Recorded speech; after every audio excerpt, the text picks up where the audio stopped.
പുൽക്കൂടൊന്നിൽ പുൽമെത്ത തന്നിൽ പുണ്യം നൽകും ഉണ്ണുണ്ണി ഇന്നീ മാനവ പാപം പോക്കിടുവാൻ അവതാരം ചെയ്തല്ലോ.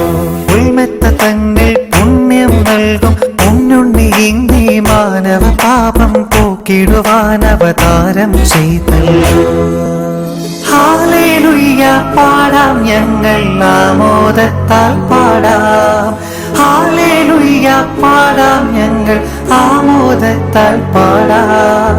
ആയിരം ആയിരം സ്തോത്രത്താലി നാഥനെ വാഴ്ത്തുക നാം. ആയിരം ആയിരം സ്തോത്രത്താലി നാഥനെ വാഴ്ത്തുക നാം. പുൽക്കൂടൊന്നിൽ പുൽമെത്ത തന്നിൽ പുണ്യം നൽകും ഉണ്ണുണ്ണി ഇന്നീ മാനവ പാപം പോക്കിടുവാൻ അവതാരം ചെയ്തല്ലോ.